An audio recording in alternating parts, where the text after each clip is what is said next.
I think he promised no excessive speeches.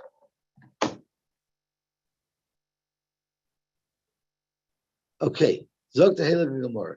Tanu Rabbanon. So we were discussing if Adam, that sign of the star, can they also defang the star by saying that there was a problem with the star? And our Mishnah says they have a Pesha Asar if they were the ones who were Makayim the star. So Tanu Rabbanon, it's about 6 lines from the bottom on Yud Chesem and Beis.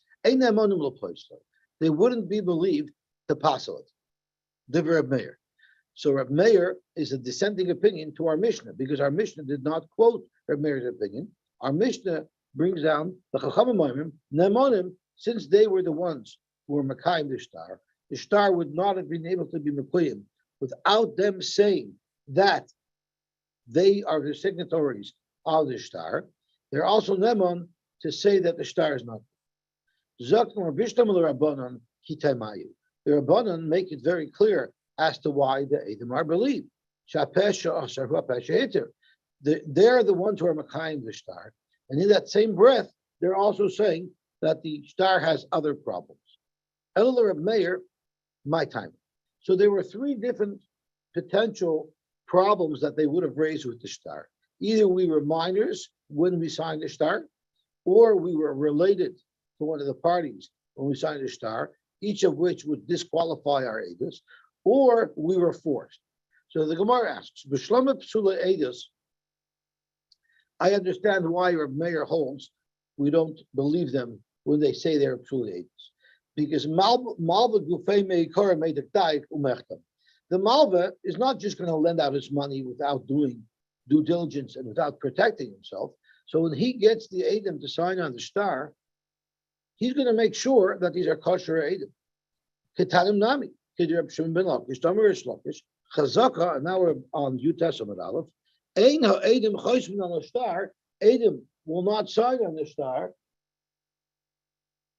Ella imkain, nasa begodel, unless it was done with adults. Once again, the Malva is not going to engage in a loan unless he's protected and he has a kosher star that he'll be able to collect it. Morning. Ella anusim my timer. Why are they not believed to say that they were forced? That's possible that a Malva held, or not a Malva, a phony held a gun to their head to sign a star that he's a Malva. My timer. So why are they not believed to say, because of a Pesha Asar, Pesha Iter, why are they not believed to say that they were forced?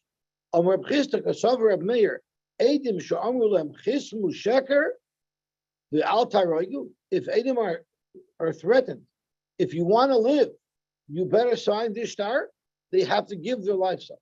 Yaroigu the Al Yichasmu L'Sheker, and therefore they're not nemon to say that we signed this falsely under duress, because that's also Mesa Matzmai Rasha, and the person is not believed to say testimony that would make him guilty. Amarle, so in the secular world, you can plead the fifth because you're not mechuyev to incriminate yourself. In the Jewish world, even if you incriminate yourself, you're not nema. Amarle Rava, Hashta, ilu asu lekamon lemluchi. What happens if these people had a gun to their heads and they came to Bezdin to ask, should we allow ourselves to be killed or should we sign this star falsely? Amrin and Luhu, we would tell them, Zilu Chasumu, of course you should go sign it. But Lois is Katrin, and you shouldn't give up your lives just for not signing the star. Damar, we know that Ein Loch Dover Shoimed B'fnei Pikuach Nefesh. There's nothing that stands in front of Pikuach Nefesh. There's nothing that one should give their life up for. Ela avoidis kechavim, the gilu arise, ushvichas dam bilvad. And last we checked, signing the star that's false is not on this list. So hashnu the chasamu, amrinin lahu, amai chasmisu. So now that they signed it, you're going to tell me that they become psula for signing it, and they're not nemon to say that they signed it under duress, under a threat of their life? Avada, you should believe them. So we need to understand why Reb Meir holds that we don't believe them once they say that they're the actual signatories on the star. Why don't we believe them to say that they signed it under duress? Ella, Haimader Reb Meir to Reb Pun Amarav. Reb Meir's reasoning why they cannot pass the star is because Meir holds like Rav Huna Amar Rav, which is going to be a little bit unbalanced, because Rav Meir is a Tana. He doesn't need to have Rav Huna Amar Rav, but the Gemara is going to talk about that in a minute. Amar Rav Huna Amar Rav, Moide b'shtar shekosvay. If someone is moide that the shtar was written, and Rashi says it's not talking about the Edom, it's talking about the loiva himself. So Rashi says loiva, the first skinny line in Rashi, loiva shahoide b'shtar shekosvay. The loiva says this shtar was written based on my instructions. V'alpiv nechtamu ha'edom, and the Edom signed based on the loiva approving it. So the halach is ein tzorich l'kaimo, and Rashi tells us ein hamalva tzorich l'kaimo. Once the loiva agrees that this shtar was legit, now it's a fully good shtar. You don't need Edom to confirm it, because the loiva already gave it its validity. So ein hamalva tzorich l'kaimo ve'edom achasumim boy. Why? Because once the loiva agrees that the shtar was written, the loiva is no longer believed to say that he paid it up. Now, him paying it up is not a contradiction to the fact that the shtar is good. But nevertheless, the loiva cannot say that I paid it up once he agrees that the shtar was written legitimately, because he now has to explain why is the shtar still in the hands of the malva. But you don't say Bahai in this case, where the loiva agreed the shtar was written, but he's saying that he paid it up. You don't say Apesha Asar, Husha Hitter. You know why? The Mekibin Sha'amar Kosher Haya, once the loiva agrees that the shtar was once kosher, Hare Huchsik shtar. Now the shtar has its full potency. V'chi Amar Paraitiv, and if he says I paid off the loan, Loi Mehemet, he's not believed. You know why? Sharei Biyah Malvahu. Because if you paid off, how in the world is the shtar still in the hands of the malva? He should have returned the shtar to you. You've given it validity, and it's in the hands of the malva. We can no longer to believe you when you say that you paid it up. So that is Rab Nachman. That's Rab Huna's case. That's Rab Huna. Rab Meir Nami, the Amar Ein Emanim Lepoisloi. Rab Meir's case, who says Ein Emanim Lepoisloi, is B'moida Loiva Shekosvei Chama. So Rashi is saying a big doichet. Rashi is saying that the Mishnah, the Mishnah that we quoted, or the Brisa that we quoted at the bottom of Amaveh, where Reb Meir said that once Edom said that this is our signature, they can no longer say Anusamayinu, is also speaking where the loiva validated the shtar. The Moida Lovi Shekasa Kamar, the Kasavar, and now Reb Meir holds Loichrechinan Sula Edom, because the loiva has already validated the shtar, we don't even need Edom. And therefore, Valav Abupayu Mikayim Shtar. So whether the Edom confirmed their signatures or not is now irrelevant, because the loiva was already Mikayim the Shtar, and that's why the loiva cannot seem right. This is a huge doichet. It's a huge doichet, because Reb Meir is talking about a case of the Edom being Mikayim Shtar, and we're undermining the entire case and saying the halakha has nothing to do with that. It's about a totally different factor, that the loiva was moida, and that's not even mentioned in the Brisa. So this is a very, very difficult Rashi. And I'm sorry? You say that again? The shtar is the mob, that's correct. That's correct. So this is very, very difficult to understand. So Tosfos argues actually on Rashi. So I don't want to learn the whole Tosfos, but we'll just quickly skim through Tosfos. So Tosfos says, Taima, the America, the Runa Pirsh Bekunders, the Mayu Pluktayu, the actual Machloikis, is Bishamoide Loiva Shekosva. And the Hainu time of Meir, they nemanim. The Hoil of a Loiva Kaimoi, since the Loiva is validating the star, Lechrichi Suleidim. We don't even need the Edom to be Mekayimit. So that the Edom came to be Mekayimit is completely redundant. So surely they're not believed to say that they were under duress. The Lav Apumayu Mekayim Shtora were not being Mekayim the star through the testimony of the Edom. Rabban Savri Tzarch L'chaim. The Kasher L'ri. Frek D'ri, a Pasha the Kasher. Dem Kein Liv L'gu, below Edom, below the Gufay. The Chalal, why is the Shiloh have anything to do with Edom coming? That's completely irrelevant to the Shiloh. Hoil V'tamayu Tolu B'loiva. The whole case here, halachically, the relevant portion of this story is only that the Loiva validated the Shtar. So if that's the case, then that should be the discussion of where the machlokes is. Yet Reb Meir has a discussion where it mentions nothing about the loiva validating the star, and it's all talking about the Eidim validating the star. That's very difficult. So I'm skipping now to the bottom, towards the bottom of Tosfos. The near Rebbeinu Tam, Ulari, look at that, Rebbeinu Tam and Uri are both on the same page. The Hachi Perusha, time of Reb Meir, Kid Rav Huna.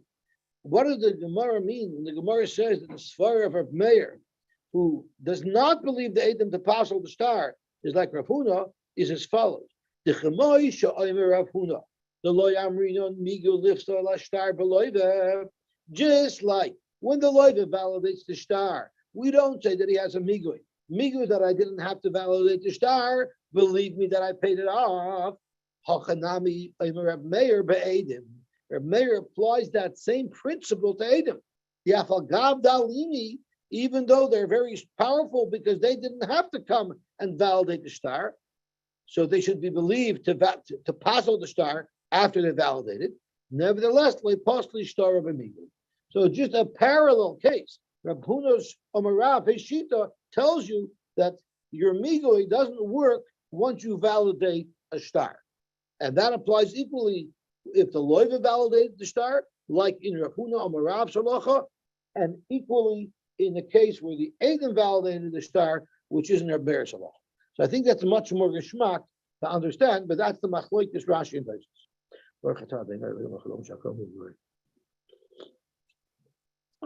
Thank you. Okay, so that's what the Gemara says. Reb Meir holds that the reason why they're not believed, the Edom are not believed to say that we signed this under duress, is because once the star is standing, nothing will undo it. Gufa. That was the halacha that Rav Huna Marav said. Rab Nachman said, Genuvi lamalach. We just said that the principle that Rav Huna Marav taught us, in fact, is the same principle that Reb Meir taught us, according to Tosfos, or it's the exact same halacha that Reb Meir taught us, according to Rashi.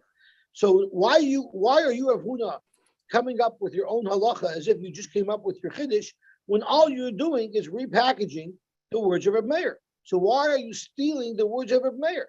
Reb Meir. If you hold like Reb Meir, and that's what your halacha is all about, halacha Reb Meir. Just say the halacha like Reb Meir. Don't make it sound like it's your own new chiddush. Zok Rashi Ganva, Misganav Ata. You're saying something beganeva. Loimar dvaracha v'loshon shaloi nechloi hayachid v'marubim. You're saying your halacha as if it's a standard fact. And you're ignoring the fact that there's actually a machlokes tanaim about it in the brisa that we just quoted. Why would you cloak it as if it's a shittas yachid and not disclose that there's a machlokes and you're only going according to Reb Meir? It's kedei shelo yavatlu is devarecha. You don't want anybody pushing aside what you're saying. The Amrit ki yichidah, people are going to say, we're not accepting your psak because you're saying something only in Reb Meir, but the Chachamim argue. You don't want that to happen, so you make believe like it's a member that's agreed upon by everybody. So it's not like you're stealing Reb Meir's thunder. Rashi seems to explain this. You're trying to steal our acceptance of your halacha. Isvir lach Reb Meir, ema lachik Reb Meir, v'leisimkoit lo kemilta b'am. And don't say a blank halacha as if it's an accepted fact. Okay, so Amarle, so Rav Huna, Amarav, told back to Rab Nachman, Umar hechesvirli. So tell me, Mar, what do you hold about Moide B'Shtar Shekosle? What's your opinion? Amarle, Rab Nachman says, you want to know my opinion? I'll tell you my opinion. He also look Hamon Medina. When a Malba comes to me, you know what I tell him?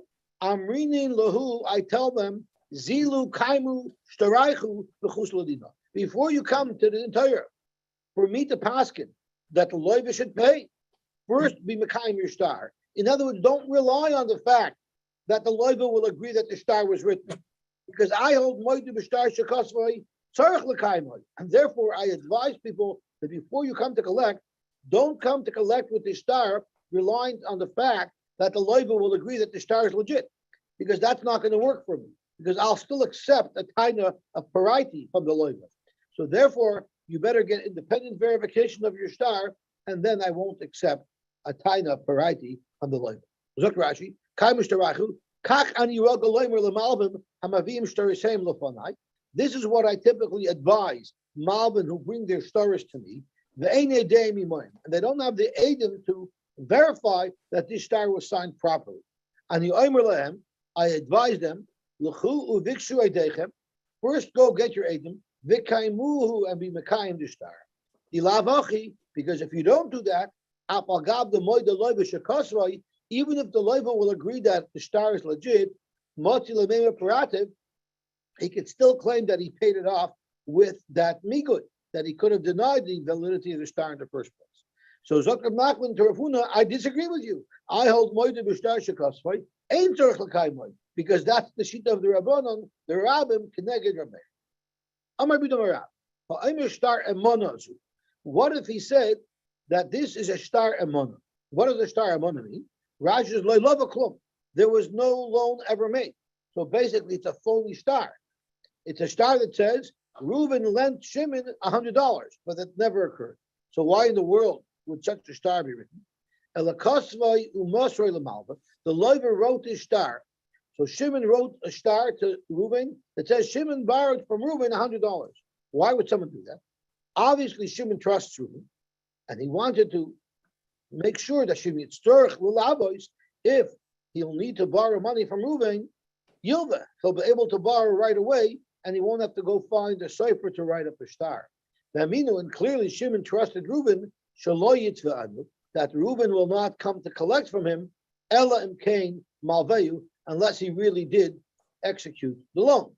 So imagine a guy goes and says, I need to borrow $10,000.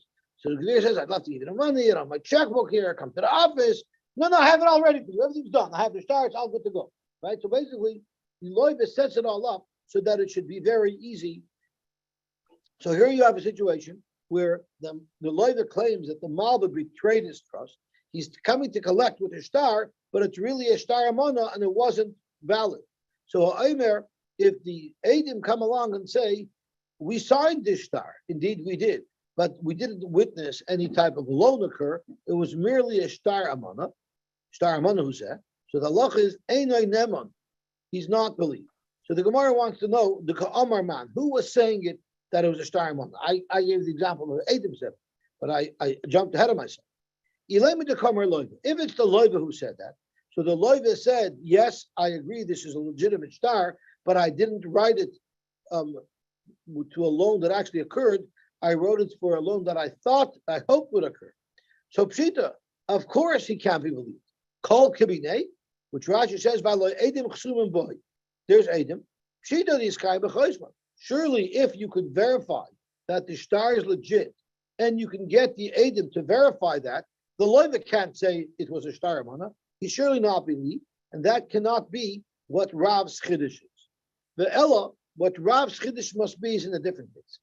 The Ka'amar Malva, the Malva says that this star is a star amana. So the Malva is agreeing that the loiva didn't really borrow money from him. So he has a right to say that. If the Malva says, I'm not going to collect on this star because it's not a valid star, what's the question? Of course, he should be believed. Ella, the Ka'amri Edim. It must be that it's the Edim that are coming to verify their signature in the same breath, also say, but in fact, it wasn't a real loan.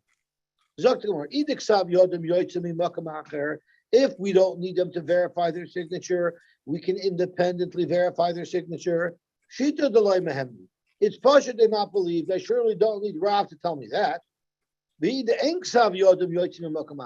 And if we need them to verify their signature, well, then they have a migui that they didn't have to verify their signature. Well, then why wouldn't they be believed? Once again, according to the Rabbanon, they shouldn't be believed. Only according to the Meir, they believe. So let's say it's speaking where the loiva was the one who said that it was a star amana. So the question is, Pshita is not believed. The Teretz is the Amar Rav Huna Marav, It's speaking in a case where there were no Eidim to be Mekayim the star. The only way we could determine the validity of the star is because the Loiva agreed that it was legitimate, and he holds like Rav Huna that Moed B'Shtar Shekosvoy in Tzarech L'Chaim. Let's see Rashi. Kid Rav Huna. Hashmin Rabbi Yehuda Nami Hachi. Rabbi Yehuda is also teaching us this chiddush. The Loiva Shomer Kesavtu Umasartav Loi. If the Loiva agreed, then he wrote the star and he gave the star to the Malva. Aval star Amonahu, but I didn't actually borrow money. I just gave it to him so that if I would want to borrow money, the star is ready to go. Ein sarach hamalva lachser lahavi lahayir alachasima.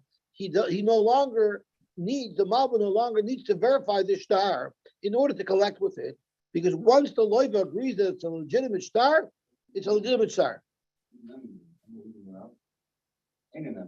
The loiva is not never to say price. The loiva is not believed to say I paid it off, or well, this is I'm sorry, not right. The loiva is not never to say that I never borrowed the money.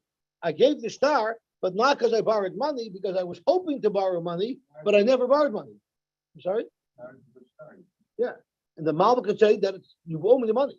The Malva says pay up $1,000. The loiva says I never borrowed the money. I just gave it to you because I wanted to borrow money. And then will say, we're sorry, you gave him a star, you owe him the money. So Zok Gemara. Because if it's you're borrowing money from somebody, you obviously trust the guy who you're borrowing the money from, and you want it to be ready. It's like you go to a guy, you need money, and he says, I come to my office and have a check with me. I have everything ready. I have the check, I have the star, I have the receipt. All you got to do is sign. So the loiva is trying to make it easy for the Malva to give him the money. So Ein Tzarech Malva. I'm sorry.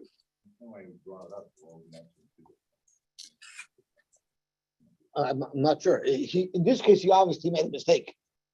This guy's not doing that again. That's for sure.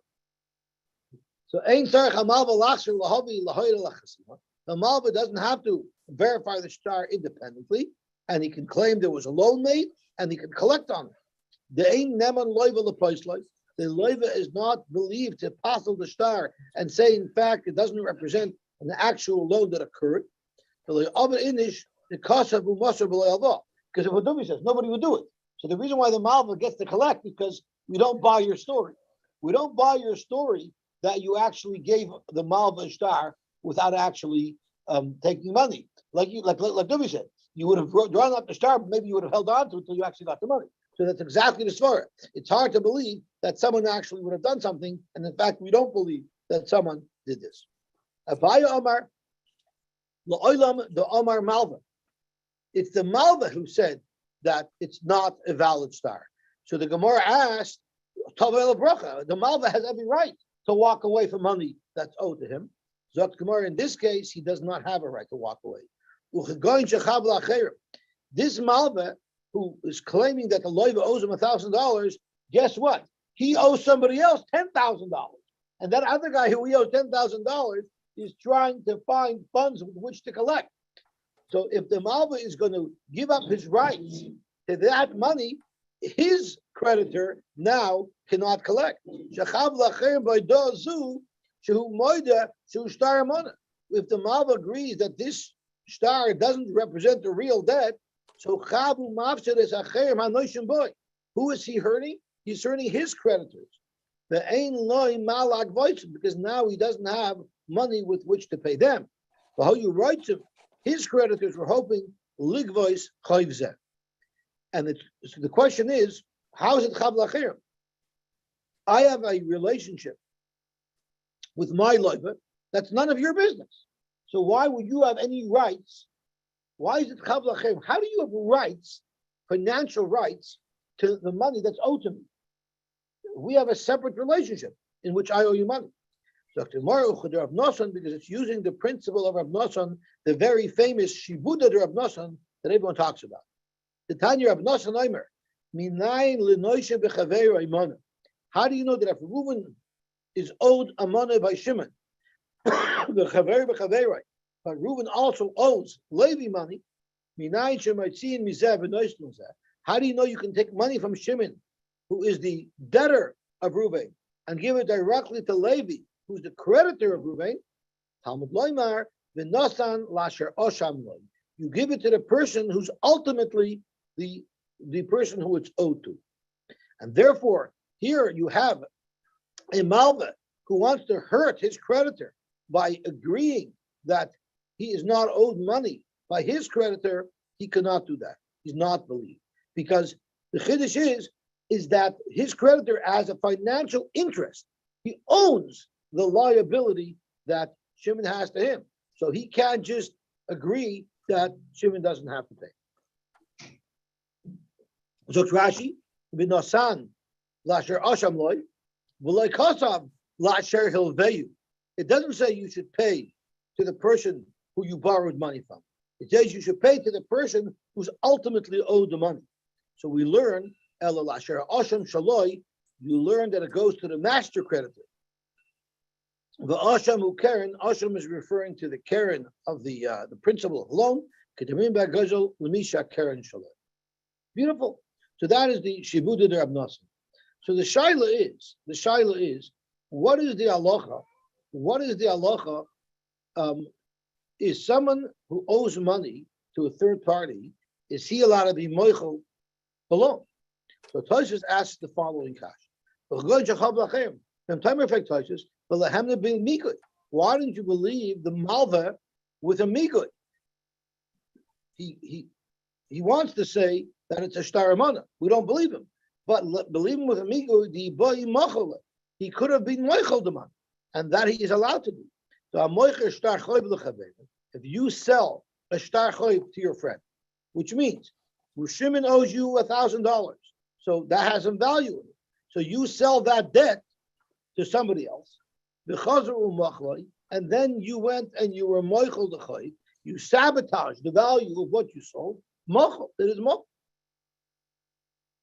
So the Yeshloim is the lav migu. It's not a migu. The shema ein daitoi limchol ulhafset choyv. A person who wouldn't do that. The achshav sha'omer amanahu loy mafsed midi. If he's saying it's an amana, he's saying the debt never happened. Kivan she'ein haloy v'gazlan, because haloy is not a gazlan. So what Tosfos is saying is you don't have a migu because he really didn't have that. But there's a whole shaila actually. There's actually a shaila in the Rishonim if in fact you could be moichel. If there's something called shibuda de Rab Nosson, that money that's owed to me, I owe to my creditor, could be al shibuda de Rab Nosson, I can't even be moichel. So it seems like Tosfos holds that you could be moichel, but in fact there are Rishonim who hold that my creditor has an actual financial interest in any money that's owed to me, and I wouldn't even be able to be moichel that money. Rabashi Amar, Rabashi has another pshat in what Rav's chiddush is that someone's not believed when they say it's a shtar mana. La'olam dekamer edim. It's speaking. It was the edim who are being mekayim the shtar and saying we signed it. They're the ones who are saying that it's a shtar mana and there was no loan that actually occurred. And it's speaking where we need to rely on them to be mekayim the shtar because we had no independent verification of their signature. And you're going to ask me a question. Why are they not believed since they are the ones who are mekayim the shtar? And in the same breath, they're taking away the validity of the shtar. Because it relies on a principle that was taught to us by Rav Kahana. Rav Kahana,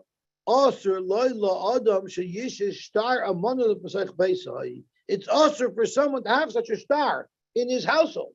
Because if you have a star in that household, you're putting yourself into a situation where you might end up stealing from somebody because you'll think he owes you money when in fact he doesn't. Because it says, Al Tishkan Ba'yalecha Avla. You should not allow Avla, Isser, wrongdoing, you should not allow that to rest in your home. There are those who learn that up to 30 days, you're allowed to have such a star. So for instance, someone wants to borrow money, so he gives you such a star. But if after 30 days, he doesn't exercise that star, then you have to get rid of it. And they dash in the word al is the gematria of 31. So al tishkam belech avla, more than 30 days, you shouldn't have such a thing in your household. Zok to Gemara weiter. V'amar Rav Sheshes, Varei, the Rav Idi, Shemami no midi Rav Kahana. You see from Rav Kahana an important principle that Edim Sha'amru Amana Hayudavari. If Edim came along and said that the star that we signed was a star Amana, and in fact it wasn't a legitimate loan that occurred, Ein Amanim did not believe. My timer, even the Avlahu Avla Lechasmi. Since we just learned from the pasuk that it's an Avla to have such a star, they wouldn't sign such a star. And Rashi says more. V'chi amri chasamnu, and if they say that they signed on a star that was an avla, ein emonim l'rashiyasat. Goes back to the same principle of einod meisam atzmei rasha. They're not believed to say they signed on a star that was not legitimate. Amar Rabbi Shua ben Levi. Rabbi Shua ben Levi said, "Also lo adam sheyishe star perua b'sech beis." What happens if a loiva pays up a loan? So really, the Malva should give back the star to the loiva. Yeah. But for some reason, for some reason he didn't. Yeah. For some reason he didn't. So the question is, if for some reason he didn't, he shouldn't keep it in his house. The Malva shouldn't keep a star in his house if it's already been paid off. You shouldn't keep an avla in your household. In my Rava Mishmei Rav Amri, in my Rava they said in the name of Rav, Im oven biyotcha, if you have an avera in your hand or something bad in your hand, it's not an oven like ayin vav nun, but if there's something bad in your hand, harchikeyu, make it far away from you, push it far away. What is the pasuk referring to?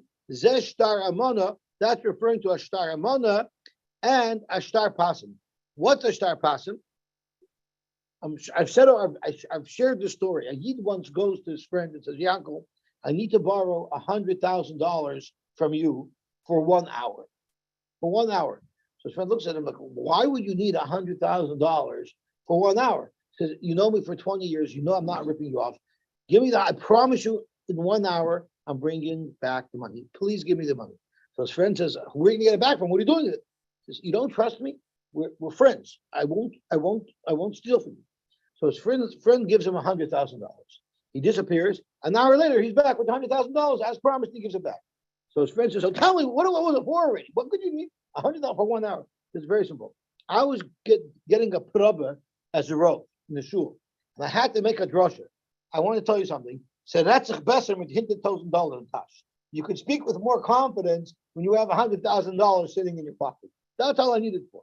So that's what a shtar pasim is. A shtar pasim is if somebody wants to show that he's wealthy, can you imagine if I have in my pocket a check from a well-known gvir for $100,000. So if you imagine I'm doing a shidduch and asks me, you have money? Pull out the check. Look, this gvir just gave me a check for $100,000. Do I have money? Right? So that's what a shtar pasim is. So a person shouldn't have a shtar pasim in his possession because once again, it's fake, it's false. The second part of the pasuk is what we've quoted already.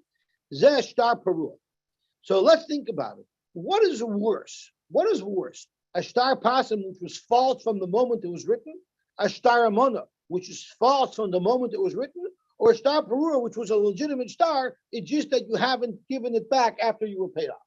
Clearly, a shtar amona and a shtar pasim would be worse because they're sheker from their original existence.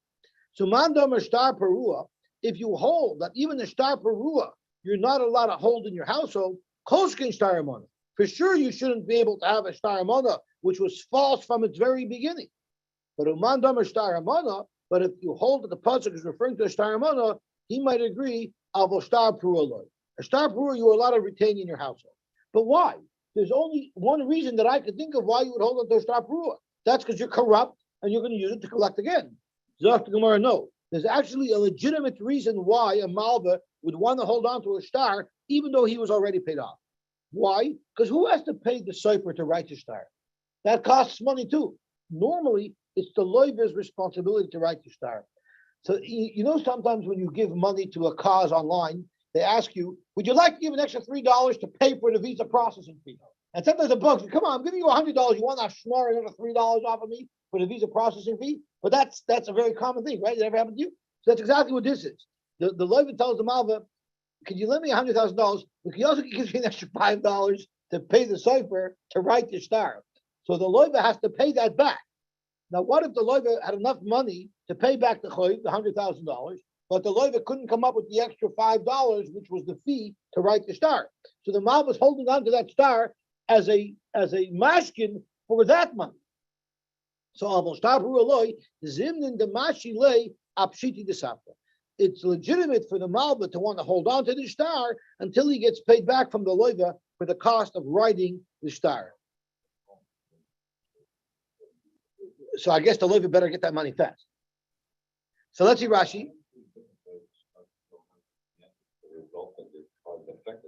Right.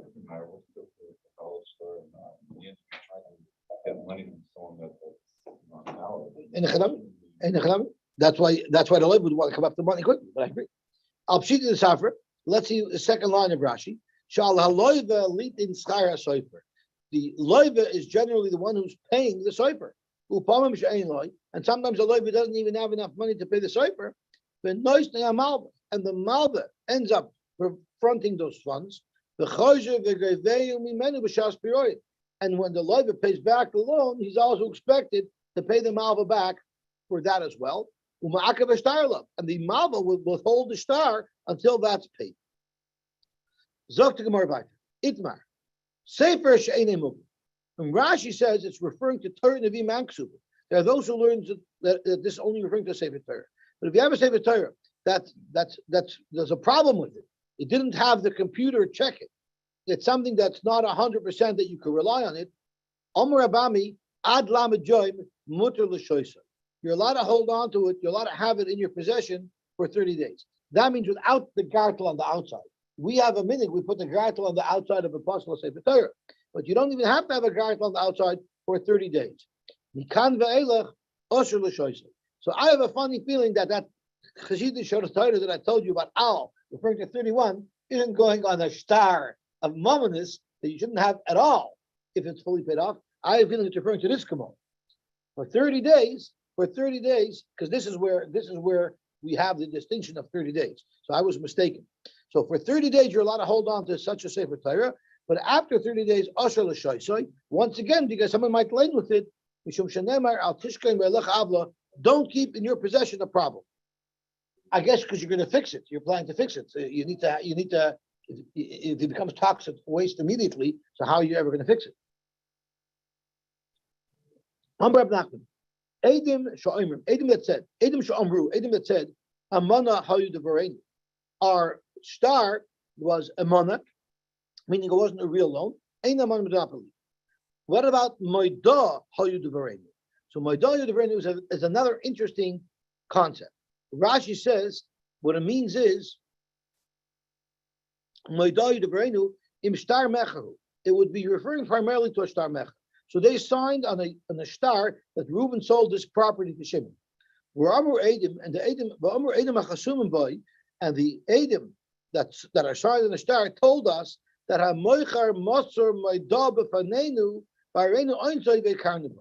what happened was before we signed this star mechira, the moicher told us that I'm being coerced to sell this property. I don't want to sell this property. So even though I'm asking you to sign, I want you to know that it's not legit. I'm being forced into it. But what if they said, "My dahu the brainu ein nemanim"? They are not believed. Mar Baravashi Amar emanahu the brainu. They're ein nemanim. But my dahu the brainu nemanim. They are believed. What's the difference? My timer high nitin lekase. The my da you're allowed to do. But an emana lo nitin lekase you should never have done. And Rashi explains, my da nitin le'edem lichtay. It's a star. They're allowed. It's appropriate that they wrote the star, even though they know it's a false mechira. Why? If they wouldn't have signed the star mechira, whatever coercion this seller was going through, he would have suffered. So they're signing an illegitimate star for a justified reason to save somebody. But a mana should never be written. It could only lead to problems. The avla avoid. It's bad. I'm sorry. Because someone says, if you don't sell me your property, I'm going to kill you. So he has no choice. He's got to sell. So the Edom are going to sign, even though they know it's not a real fair mechira. but an amana is something that shouldn't be done. It's not appropriate to do something like that. If they admit that they signed on the star amana, they're condemning themselves, and once again, vein adam neman losem atzmoi rush. Beautiful. Zog to Gemara weiter. Zog to Gemara weiter. How about this case? Boy minei rava mirav nachman. What if they said Tanai hayu devarein? We signed on this star that Reuben sold this property to Shimon, but Reuben said, "I'm selling you the property, Shimon, almanas, that you do ABC, almanas that you donate $100,000 as part of this deal to buy this property. You're going to donate $100,000 to the Besmedish Agudas Yisrael, right?" So what if they say that in fact, yes, we signed on the star mechir and it was legit, but there was a t'nai made? Zok to Gemara. So what is Allah?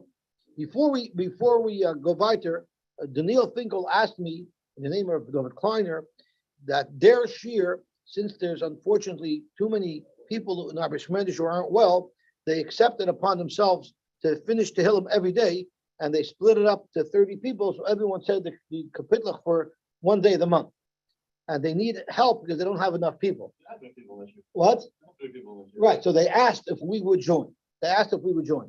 So if any one of us are willing to take one day a month, and the way they're going to do it is each person will get one day a month that they have to say that every day, but every month they'll change up so that if you want to try a different day so that you can say the whole Tehillim, you have that option. So far, two people have already signed up. If anybody else wants to sign up, please let me know, and I'll just add you to the list. Okay. So boy minei Rav Rav Nachman. Tanai hayu devarenu mahu. What if they said it was a Tanai? Maidav amana, the Maidav amana where we say he's not believed. Why? By saying that it was Maidav, by saying that it was Amana, they're actually completely uprooting the star. Rashi says the ka'akri the star beidusin zeh. If you have the svara that once there's a star, you can't undo the star, you have that svara. And the hainamik akal star, the Tanai might be doing that as well. Maybe the Tanai should be believed because Tanai milsa achrisi. The Tanai is not undoing the star, it's an add-on to the star. And Rashi explains, this is not an uprooting, a Tanai is not an uprooting of the star. The Moedim Haim Shashtar Emes. They're Moedim the star is Emes. And it represented a real sale, unlike the Moedah, unlike the Aman. Rather, they're adding some information to it. Elisha Tanai Haya Beinayim. But there was a Tanai that was necessary to be fulfilled to validate the Mechira. V'zu Edus HaCheresi. And this is not an Edus that's undoing the Edus of the star. It's just giving us some more information. Now, if the Tanai isn't Mekuyim, sure, a star Memela Me'akar. La'achazman, V'yoyim Shalakayim Tanai B'zmanai. Sure, this extra piece of information could cause a situation where the Mechir would be invalidated because the Tanai wasn't Mekuyim. But it's not a direct testimony on the star to invalidate it, so maybe, therefore, their testimony should be believed. Because they're not believed to uproot the validity of a star. Here, they're believed about something else, which maybe is only indirectly impacting the transaction of the star. Maybe that should be considered Nema. Amarle, he told them, he also lakaman ladina, when they come to Din Torah. So Rashi says, people purchased a field, they're coming to the Torah to collect on their field that they purchased, but their Adam said there was a Tnai involved. So Amrinalu, you should tell them, Zilu Kaimu Tnaihu, make sure to be Mekayim the Tnai, V'chusaladina, and then come back to Din. Which means he's paskening, of course, that they're Neman to say that there was a Tnai, and therefore be Mekayim that Tnai. What happens if there was two Adam that signed on the star? Eid Omer Tnai. One, they said there was a Tnai that needed to be fulfilled for this Mechira to be fulfilled. The Eid Omer ain't Tnai. And the other Eid said there wasn't a Tnai. Omer Papa, Tarvayu Bishtar Ma'alya Kamasad. They're both saying in Eidus that there's a good star. The Haidek Omer Tnai, and the one of the two Edim who says that there was a Tnai, Havalechat, he's only one Eid. The Ein Devar of Shalechad B'Makom Shnayim. So you have two Eidim that saying it's a good star and it's a Mechira without a Tnai. Then you have this one guy who's opposing it. One of the two Eidim are opposing it and saying there's a Tnai. He is not believed. Maskav Lor Avhuna Barej Rav Yeshua. Avhuna Barej Rav Yeshua and Akasha on this svara. But let's just see Rashi for a second on when he comments on the Chadei. Tarvayu b'shtarim al yukamasadi shneim eidim. Both eidim are being mekayim the star. So star emes uchamoy shehu kasav v'loit nai chasmu. Exactly as the star is written, with no snai written into the star. That's how they signed it. The Haidukamer Tanai Chadu. But the fellow who says it's a Tanai is a single aid. He won't be believed to uproot a star that two Eidim signed. Why don't you say the same thing if there's two Eidim? Dr. Rashi, Nami. Two Eidim signed that there was a star that it's implied that there's no Tanai on it, the way the Gemara just said. So then even two Eidim coming and saying there was a Tanai shouldn't be believed. El Amrinon, what are you going to say? What are you going to say? Why it's not believed? Because they're being oiker, they're edus. He's also being oiker as edus. So Zok Rashi, afilu tarvayu nami. Amri tanai hoyu devarenu, loylis henu, they shouldn't be believed. The kivan she'idu aksav yodam, once they already said edus, that this is our signature, and there was a sale done, kaimur star kamoichu kasav, the star is fulfilled exactly how it's written, without a tnai. V'chi amri tnai, and now that they want to argue that there was a tnai, v'chi amri tnai hayu devarenu, havalu magidim v'chayzinu magidim. Now they're saying the second testimony, and we know kivan shegit shavei nechayzu magid. But my Amar of Nachman kaimu tnaichu. So why did Rav Nachman say earlier that they would have to be mekayim tnai? El Karchach, what you have to say is, Lav Chasima Mukoyemesu. You have to say that when they're originally saying Edus, that their signature was valid, but right afterwards they're saying there's a Tnai, we're saying that they were not Mekayim their signature. The Kivin the Toich Kedei Dibur, Maski Diburai, since Toich Kedei Dibur of them saying that the star is valid and we signed it, they're also clarifying and they're saying, Amri Aval Tnai Hoya Beineyan, but there's a Tnai here. What do we say?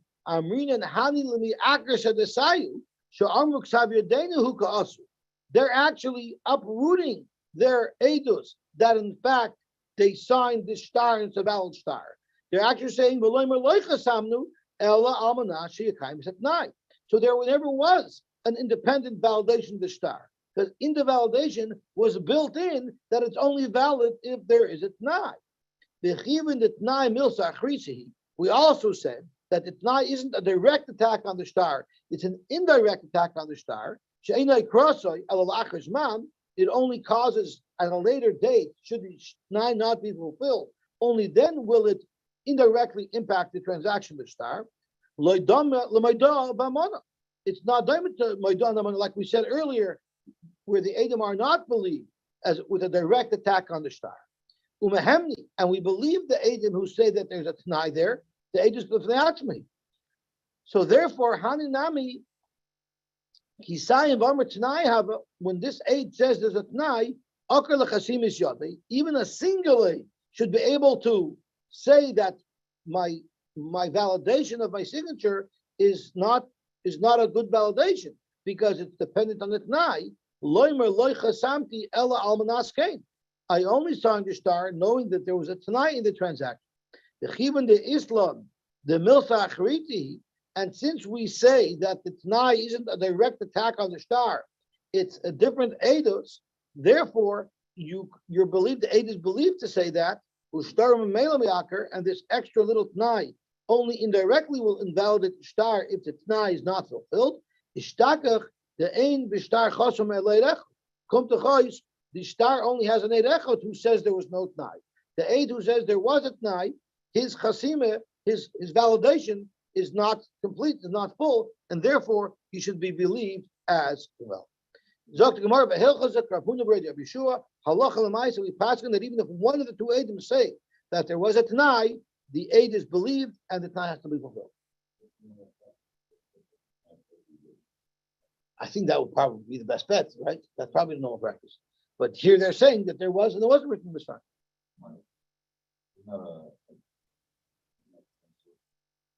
Well, that's the Gemara Shiloh. That's why the Gemara has its first Shiloh. Okay, let's just do a couple more lines. No, it's 6:54. We'll stop here. We got far enough. Okay, we'll stop here. Mitchell will be Mamshech tomorrow. I understand by 1/8, we still say that